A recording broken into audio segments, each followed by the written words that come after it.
Watching ARC Seattle, close to home. It's time for our favorite Thursday activity, right? Mm-hmm. Look what I found. Love this segment. I do too. Every Thursday, Theron Zahn joins us with items that we might have a tough time identifying. So Theron is in the ARC Lounge for us this morning. All right, Theron, what do you got? Well, here's an envelope. I got that. This envelope was mailed to me by a viewer 6 years ago.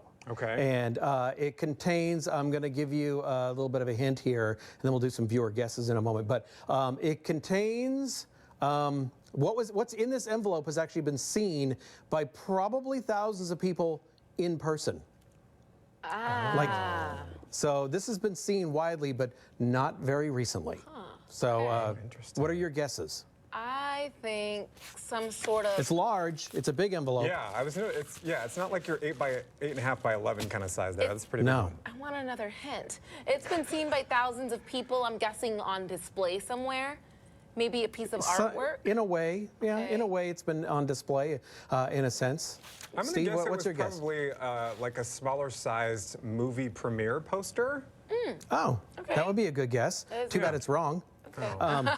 Well, burst that bubble, didn't he? Yeah, I know. But I've done this segment, how many times? Oh, three. Oh, 3 times. Yeah.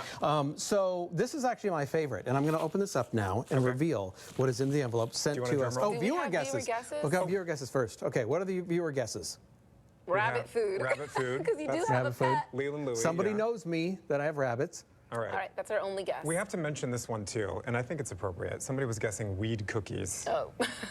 Oh, okay. A little inappropriate, but there you go. Also wrong. This is it, and get ready to be amazed. All right, again, mailed to me from a viewer, and I'm trying to remember the story right, and if I get it wrong and you're watching, I feel bad. Somebody mailed this to me because their mother, I believe, had passed away, and they found these in her home. Should I get all of these out? Put that over there.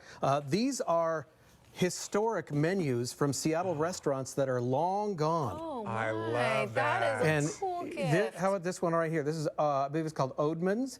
Now, if you look here, it was at the triangle of Aurora, Denny Way, and Dexter in Seattle. And you can see what it looked like. Maybe some people actually remember that, a log-type building. But inside, to give you an idea, they have cocktails from the Western Air Room. And they're pretty cheap there. A martini is 60 cents. Oh my goodness, look at the prices on those An cocktails. old-fashioned for 60 cents. But if you look inside again, these menu prices, pretty soup of the day, 15 cents and 25 cents. Can we go back to the day? Right. Yeah, we've got more to get through here. There's 5 of them, and they're all amazing. The Grove Restaurant. Now, I've been trying to do some research on this one. Apparently, the Grove Restaurant was at 6th and Wall, and it was there for quite some time. Again, it even has the manager right there, Cy Vaughn. Again, and you can see the specials. Again, the prices will blow you away. Broiled Alaska king salmon and halibut steak tartars, $1.85. Wow. For king salmon and steak. Yeah. And this is interesting. If you go to the bottom of the menu here, it says at the bottom, note, dinner guests who wish to dance may do so subject to city and federal cabaret tax. Oh, so my. Don't start dancing until you pay the cabaret tax here at the Grove. Okay. The next one is the Coffee House. This was at the Benjamin Franklin Hotel in downtown Seattle, I believe. Franklin. Yeah, and take a look at this. These illustrations here. In the luncheon menu, $1.35 there. King crab, $1.35. Wow. Soups are 20 cents and the like. Amazing pieces of history. This one from Les Teagles, I believe it said, Distinctive Foods. And this was a more upscale type restaurant. I'll kind of hold it still here. And the chef recommends, down there at the bottom, take a look at that blue card that they inserted. For today, the fresh, genuine calf livers with onions or bacon for $3. That is what the chef recommends for today. For yeah, mixed fruit, 85 cents.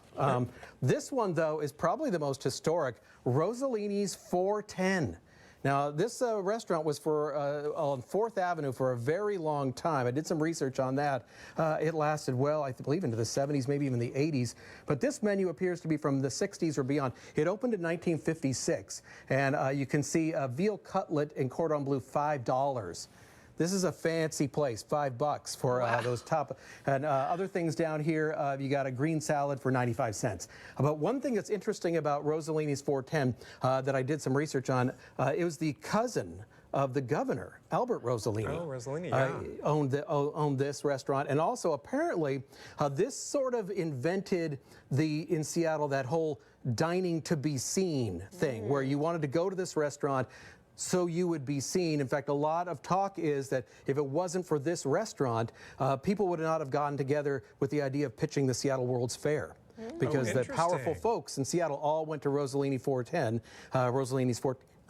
and they were able to talk amongst themselves and maybe come up with that idea. But again, this menu right here, probably the most historic, but all of these are tremendous. And what a snapshot of another time. Another thing that I found out when researching this is there's just not a lot of information. It seems like when restaurants like this go out of business, there's not much record left of them. Yeah. So I had a hard time finding any details, but what a find, and thank you to the viewer who sent this in 6 years ago. Don't think that I didn't cherish them, because I've been looking at them ever since. That is really cool. Neat. What a cool thing to have.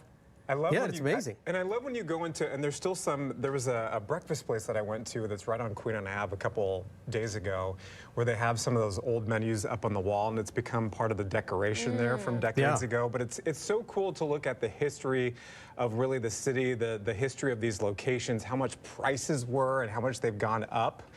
Yeah, and it was a to-do to go out. I mean, some of these prices are high for then, but very nice menu. And remember, I told you thousands of people. Imagine how many people looked at these menus, and they're still surviving, but then they get tossed away. I also have an update, believe it or not, on last week's Look What I Found. Remember that one? I do. It was that weather device? Yes. Turns out a very astute viewer sent me a message saying there were actually 7 different ones for different parts of the country. So if you remember what that was, it helped you predict the weather. Those illustrations were specific to the Northwest. Gosh, I love our viewers. Fascinating. Our viewers do bring a lot smart. of insight, right? Yeah. And we're only on episode 3. I cannot wait to see what you come up with next. This was probably my favorite so far, I think. This is my favorite as well. Thank you for all the detail there, Theron. I want to go to Rossellini's 410. We should open it back up. Be seen by the governor? Be seen, yes.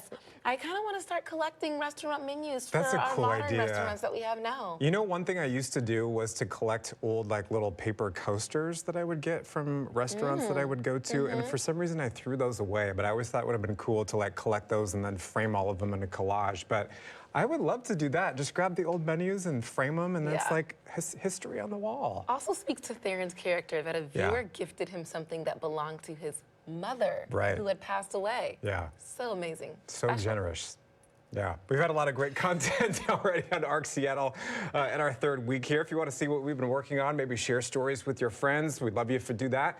Just point your phone's camera at that QR code on your screen. It's going to take you directly to our YouTube page. Yeah, that story is going to be posted to our YouTube page actually a little later if you want to share it with anyone else. I highly recommend you do. Don't go anywhere. We have a